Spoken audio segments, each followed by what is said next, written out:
Story with Binaca. सुनिए कहानी Binaca की जुबानी। लीजिए हाजिर है मुंशी प्रेमचंद की कहानी एक्ट्रेस। रंगमंच का पर्दा गिर गया। तारा देवी ने शकुंतला का पाठ खेलकर दर्शकों को मुक्त कर दिया था। जिस वक्त वो शकुंतला के रूप में राजा दुष्यंत के सामने खड़ी ग्लानि, वेदना और तिरस्कार से उत्तेजित भावों को आग्नेय शब्दों में प्रकट कर रही थी, दर्शक वृंद शिष्टता के नियमों की उपेक्षा करके मंच की ओर उन्मत्तों की भांति दौड़ पड़े थे और तारा देवी का यशोगान करने लगे थे। कितने ही तो स्टेज पर चढ़ गए और तारा देवी के चरणों में गिर पड़े। सारा स्टेज फूलों से पट गया, आभूषणों की वर्षा होने लगी। यदि उसी क्षण मेनका का विमान नीचे आकर उसे उड़ा न ले जाता तो कदाचित उस धक्कम धक्के में 10-5 आदमियों की जान चली जाती। मैनेजर ने तुरंत आकर दर्शकों को गुण ग्राहकता का धन्यवाद दिया और वादा किया कि दूसरे दिन फिर वही तमाशा होगा। तब जाकर लोगों का मोह उन्माद शांत हुआ। मगर एक युवक उस वक्त भी मंच पर खड़ा रहा। लंबे कद का था, तेजस्वी मुद्रा, कुंदन का सा देवताओं सा स्वरूप, गठी हुई देह, मुख से एक ज्योति सी प्रस्फुटित हो रही थी। कोई राजकुमार मालूम होता था। सारे दर्शकगण बाहर निकल गए। तब उसने मैनेजर से पूछा, क्या मैं एक क्षण के लिए तारा देवी से मिल सकता हूं? मैनेजर ने उपेक्षा के भाव से कहा, नहीं, हमारे यहां ऐसा कोई नियम नहीं है। युवक ने फिर से पूछा, क्या आप मेरा कोई पत्र उनके पास भेज सकते हैं? मैनेजर ने उसी उपेक्षा के भाव से कहा, जी नहीं, क्षमा कीजिएगा, ये हमारे नियमों के विरुद्ध है। युवक ने और कुछ नहीं कहा। निराश होकर वो स्टेज से नीचे उतर पड़ा और बाहर जाना ही चाहता था कि मैनेजर ने पूछा, जरा ठहर जाइए, क्या आपका कोई कार्ड है? युवक ने जेब से एक कागज का टुकड़ा निकालकर कुछ लिखा और उसे दे दिया। मैनेजर ने पुर्चे को उड़ते निगाह से देखा। कुंवर निर्मलकांत चौधरी, OBE। मैनेजर की कठोर मुद्रा कोमल हो गई। कुंवर निर्मलकांत, शहर के सबसे बड़े रईस और ताल्लुकेदार, साहित्य के उज्जवल रत्न, संगीत के सिद्ध हस्त आचार्य, उच्च कोटि के विद्वान, 8-10 लाख सालाना के नफेदार, जिनके दान से देश की कितनी ही संस्थाएं चलती थी, और वो इस समय एक क्षुद्र प्राणी के रूप में खड़े थे। मैनेजर अपने उपेक्षा भाव पर लज्जित हो गया। विनम्र शब्दों में बोला, क्षमा कीजिएगा, मुझसे बड़ा अपराध हुआ। मैं अभी तारा देवी के पास हुजूर का कार्ड लेकर जाता हूं। कुंवर साहब ने उसे रुकने का इशारा करके कहा, नहीं, अब रहने दीजिए, मैं कल 5 बजे आऊंगा। इस वक्त तारा देवी को कष्ट होगा, शायद ये उनके विश्राम का समय है। मैनेजर ने कहा, मुझे विश्वास है कि आपकी खातिर तारा देवी इतना कष्ट सहर्ष सह लेंगी। मैं 1 मिनट में आता हूं। किंतु कुंवर साहब अपना परिचय देने के बाद अपनी आतुरता पर संयम का पर्दा डालने के लिए विवश थे।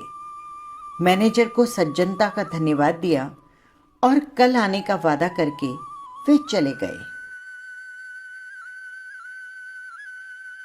तारा एक साफ सुथरे और सजे हुए कमरे में मेज के सामने किसी विचार में मग्न बैठी थी। रात का वो दृश्य उसकी आंखों के सामने नाच रहा था। उसने सोचा, ऐसे दिन जीवन में क्या बार बार आते हैं? कितने मनुष्य उसके दर्शनों के लिए विकल हो रहे थे, बस एक दूसरे पर फाट पड़ते थे। कितनों को उसने पैरों से ठुकरा दिया था। हां, ठुकरा दिया था, मगर उस समूह में केवल एक दिव्य मूर्ति अविचल रूप से खड़ी थी। उसकी आंखों में कितना गंभीर अनुराग था, कितना दृढ़ संकल्प। ऐसा जान पड़ता था मानो दोनों नेत्र उसके हृदय में चुभे जा रहे हों। आज फिर उस पुरुष के दर्शन होंगे या नहीं, कौन जानता। लेकिन यदि आज उनके दर्शन हुए तो तारा उनसे एक बार बातचीत किए बिना उन्हें नहीं जाने देगी। ये सोचते हुए उसने आईने की ओर देखा। कमल का सा फूल खिला था। कौन कह सकता था कि वो नव विकसित पुष्प 33 बसंतों की बहार देख चुका है। वो कांति, वो कोमलता, वो चपलता, वो माधुर्य किसी नव यौवना को भी लज्जित कर सकता था। तारा एक बार फिर हृदय में प्रेम का दीपक जला बैठी। आज से 20 साल पहले एक बार उसको प्रेम का कटु अनुभव हुआ था। तब से वो एक प्रकार का वैधव्य जीवन व्यतीत कर रही थी। कितने प्रेमियों ने उसे अपना हृदय भेंट करना चाहा, लेकिन उसने किसी और आंख उठाकर भी न देखा। उसे उनके प्रेम में कपट की गंध आती थी। मगर ओह, आज उसका संयम उसके हाथ से निकल गया। एक बार फिर आज उसे हृदय में उसी वेदना का अनुभव हुआ जो 20 साल पहले हुआ था। एक पुरुष का सौम्य स्वरूप उसकी आंखों में बस गया और हृदय पट पर खिंच गया। उसे वो किसी तरह भूल नहीं सकती थी। उसी पुरुष को उसने मोटर पर जाते देखा होता तो कदाचित उधर ध्यान भी न करती, पर उसे अपने सम्मुख प्रेम का उपहार हाथ में लिए देखकर वो स्थिर न रह सकी। सहसा दाई ने आकर कहा, बाई जी, रात की सब चीजें रखी हुई हैं, कहिए तो यहां ले आऊं। तारा ने कहा, नहीं, मेरे पास चीजें लाने की जरूरत नहीं। मगर ठहरो, क्या क्या चीजें हैं वहां? एक ढेर का ढेर लगा है बाई जी, कहां कहां तक गिनाऊं। अशर्फियां हैं, ब्रूचेस बाल के पिन हैं, बटन हैं, लॉकेट हैं, अंगूठियां हैं, सभी कुछ तो है। हाँ, एक छोटे से डिब्बे में एक सुंदर सा हार भी है, और मैंने आज तक वैसा हार नहीं देखा। मैंने सब कुछ संदूक में रख दिया है। अच्छा सुन, वो संदूक मेरे पास ला। दाई ने संदूक लाकर मेज पर रख दिया। उधर एक लड़के ने एक पत्र लाकर तारा को दिया। तारा ने पत्र को उत्सुक नेत्रों से देखा, जिस पर लिखा था, कुंवर निर्मलकांत, OBE। उसने लड़के से पूछा, ये पत्र तुम्हें किसने दिया? वो तो नहीं जो रेशमी साफा बांधे हुए थे। लड़के ने केवल इतना ही कहा, मैनेजर साहब ने दिया है, और वो लपका हुआ बाहर चल दिया। संदूक में सबसे पहले वो डिब्बा नजर आया। तारा ने उसे खोला तो सच्चे मोतियों का सुंदर हार था। डिब्बे में एक तरफ एक कार्ड भी था। तारा ने लपक कर उस कार्ड को निकाला और पढ़ा, कुंवर निर्मलकांत। कार्ड उसके हाथ से छूटकर गिर पड़ा। वो झपट कर कुर्सी से उठी और वेग से कई कमरों और बरामदों को पार करती हुई मैनेजर के सामने आ खड़ी हुई। मैनेजर ने खड़े होकर उसका स्वागत किया और बोला, मैं रात की सफलता के लिए आपको बधाई देता हूं। तारा ने वहीं खड़े खड़े पूछा, क्या कुंवर साहब बाहर हैं? लड़का पत्र देकर भाग गया और मैं उससे पूछ भी न सकी। मुझे कुंवर साहब का रुक्का तो रात को ही तुम्हारे चले जाने के बाद मिला था, तो आपने उसे उसी वक्त मेरे पास क्यों नहीं भेज दिया? मैनेजर ने दबी हुई जुबान में कहा, मैंने समझा कि आप आराम कर रही होंगी, इसीलिए आपको कष्ट देना उचित न समझा। और भाई साफ बात तो ये है कि मैं डर रहा था, कहीं कुंवर साहब को तुमसे मिलाकर मैं तुम्हें खो न बैठूं। अगर मैं औरत होता तो उसी वक्त उनके पीछे हो लेता। ऐसा देव पुरुष मैंने आज तक नहीं देखा। वही जो रेशमी साफा बांधे खड़े थे तुम्हारे सामने, तुमने भी तो देखा था ना? तारा ने तो मानो अर्ध निंद्रा की दशा में कहा, हाँ, देखा तो था। क्या वो फिर आएंगे? हाँ, आज शाम वे 5 बजे आएंगे। बड़े विद्वान आदमी हैं और इस शहर के सबसे बड़े रईस। ठीक है, तो आज मैं रिहर्सल में नहीं आऊंगी। कुंवर साहब के आने का समय हो रहा था। तारा आईने के सामने बैठी और दाई उसका श्रृंगार कर रही थी। श्रृंगार भी इस जमाने की एक विधा है। पहले परिपाटी के अनुसार ही श्रृंगार किया जाता था। कवियों, चित्रकारों और रसिकों ने श्रृंगार की मर्यादा सी बांध दी थी। आंखों के लिए काजल लाजमी था, हाथों के लिए मेहंदी, पांवों के लिए महावार, एक एक अंग एक एक आभूषण के लिए निर्दिष्ट था। आज वो परिपाठी नहीं रही। आज प्रत्येक रमणी अपनी सुरुचि, सुबुद्धि और तुलनात्मक भाव से श्रृंगार करती है। उसका सौंदर्य किस उपाय से आकर्षकता की सीमा तक पहुंच सकता है, यही उसका आदर्श होता है। तारा इस कला में निपुण थी। वो 15 साल से इस कंपनी में थी और उसने अपना सारा जीवन पुरुषों के हृदय से खेलने में ही व्यतीत किया था। किस चितवन से, किस मुस्कान से, किस अंगड़ाई से, किस तरह केशों को बिखेर देने से दिलों का कत्लेआम हो जाता है, इस कला में कौन उससे बढ़कर हो सकता था। आज उसने चुन चुन कर आजमाए हुए तीर तरकश से निकाले और जब अपने अस्त्रों से सचकर वो दीवान खाने में आई तो जान पड़ा मानो संसार का सारा माधुर्य उसकी बलाएं ले रहा हो। वो मेज के पास खड़ी होकर कुंवर साहब के कार्ड को देख रही थी और उसके कान मोटर की आवाज की ओर लगे थे। वो चाहती थी कि कुंवर साहब इसी वक्त यहाँ आ जाएं और उसे इसी अंदाज में खड़े देखें। इसी अंदाज से वो उसके अंग प्रत्यंग की पूर्ण छवि देख सकते हैं।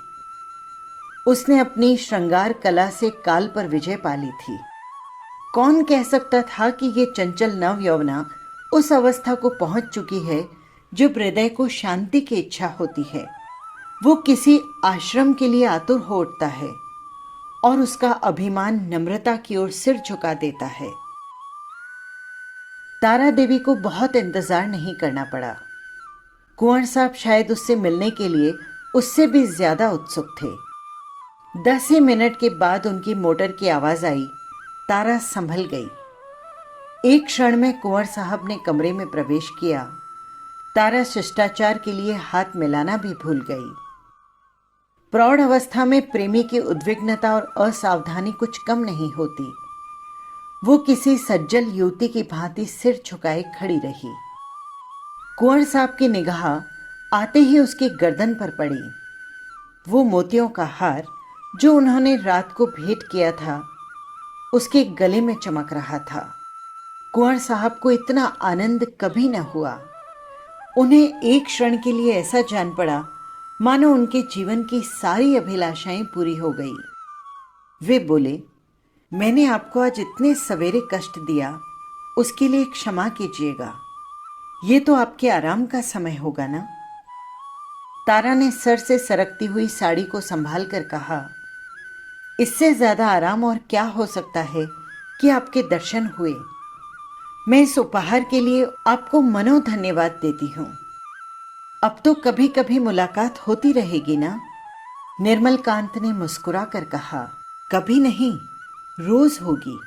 आप चाहे मुझसे मिलना पसंद करें या न करें, पर एक बार इस ड्योढ़ी पर मैं सिर झुकाकर ही जाऊंगा।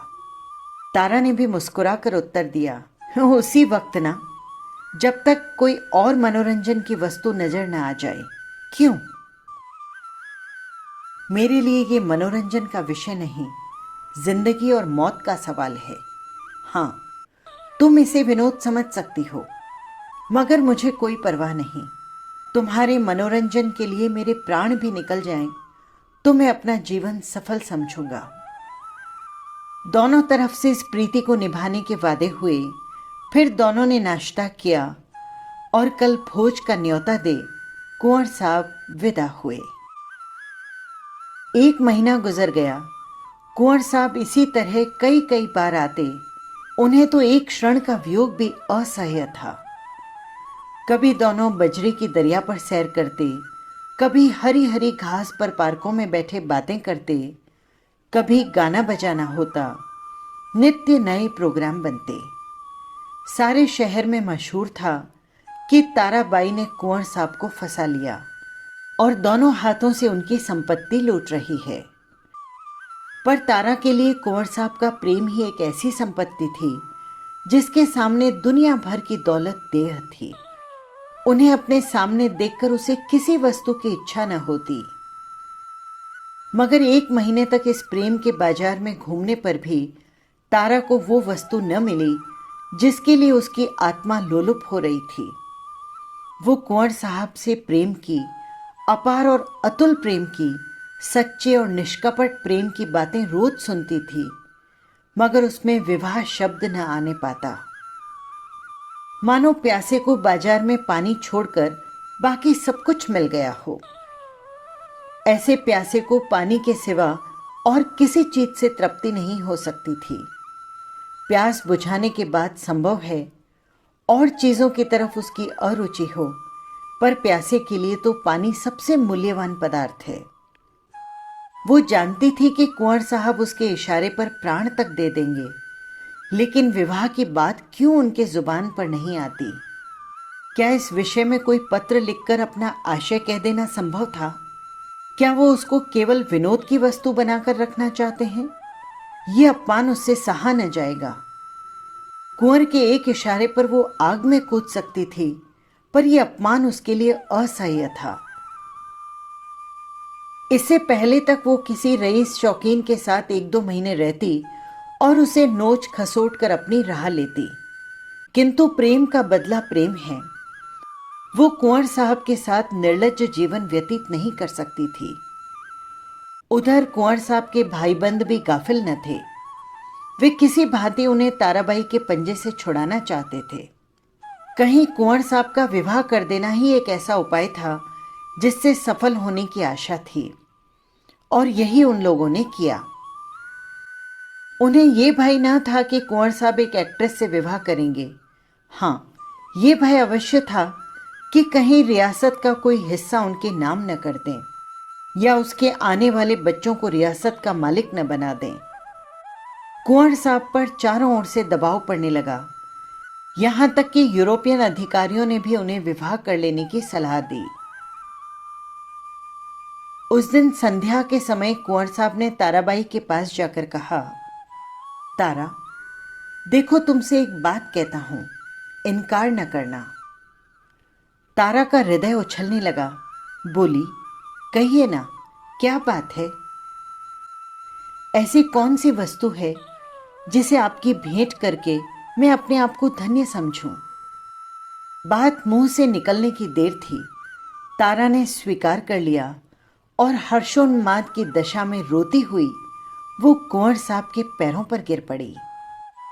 एक क्षण के बाद तारा ने कहा, मैं तो निराश हो चली थी। आपने बड़ी लंबी परीक्षा ली मेरी।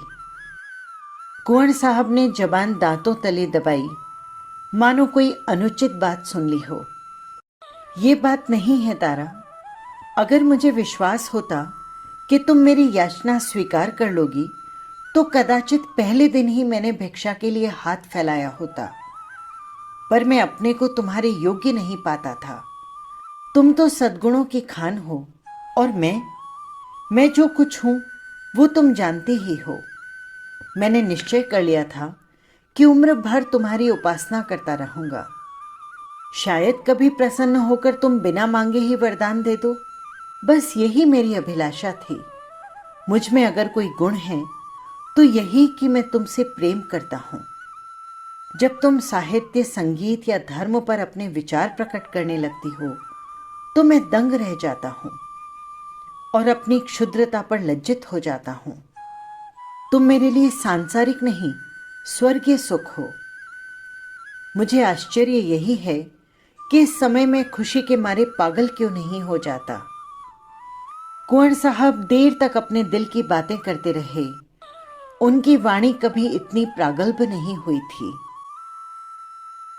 तारा सिर झुकाए सुनती रही, पर आनंद की जगह उसके मुख पर एक प्रकार का क्षोभ लज्जा से मिला हुआ अंकित हो रहा था।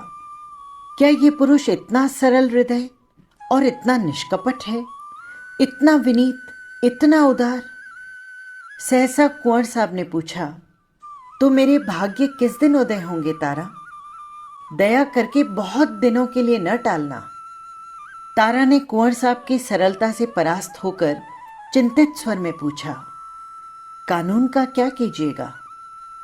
कुंवर साहब ने तत्परता से उत्तर दिया, इस विषय में तुम निश्चिंत रहो तारा, मैंने वकीलों से पूछ लिया है। एक कानून ऐसा है जिसके अनुसार हम और तुम एक प्रेम सूत्र में बंध सकते हैं। उसे सिविल मैरिज कहते हैं। बस आज ही के दिन वो शुभ मुहूर्त आएगा। क्यों? तारा सिर झुकाए रही, बोल न सकी। मैं प्रातः काल आऊंगा, तुम तैयार रहना। तारा अब भी सिर झुकाए थी, मुंह से एक शब्द भी न निकला। कुंवर साहब चले गए, पर तारा वहीं मूर्ति की भांति बैठी रही। पुरुषों के हृदय से क्रीड़ा करने वाली चतुर नारी आज क्यों इतनी विमूढ़ हो गई थी? विवाह का एक दिन और बाकी है। तारा को चारों ओर से बधाइयां मिल रही है। थिएटर के सभी स्त्री पुरुषों ने अपनी अपनी सामर्थ्य के अनुसार उसे अच्छे अच्छे उपहार दिए हैं। कुंवर साहब ने भी आभूषणों से सजा हुआ एक सिंगारदान भेंट किया।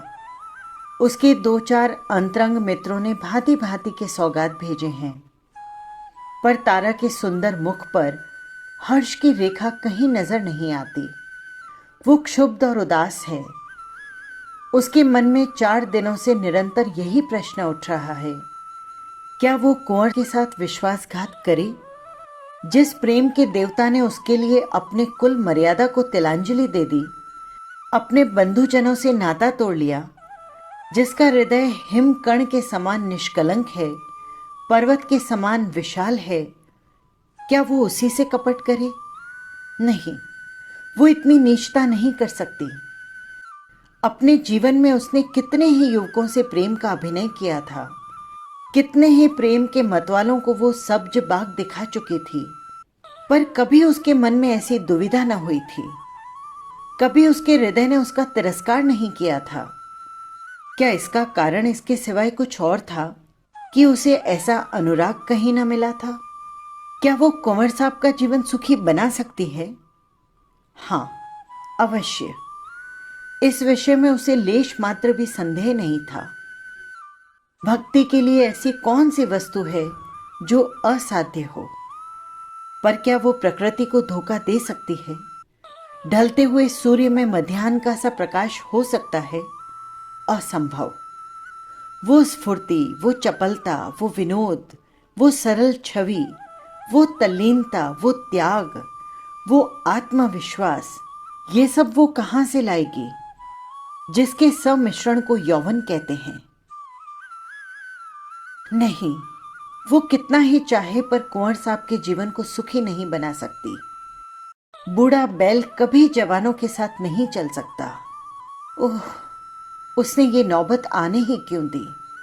उसने क्यों कृत्रिम साधनों से, बनावटी सिंगार से कुंवर को धोखे में डाला?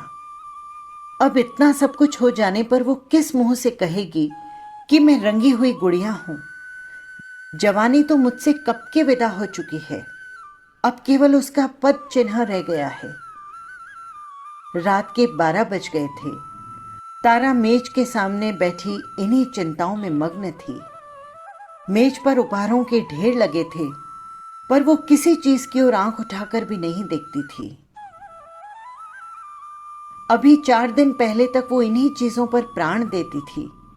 उसे हमेशा ऐसी चीजों की तलाश रहती थी जो काल के चिन्हों को मिटा सके, पर अब उन्हीं चीजों से उसे घृणा हो रही थी।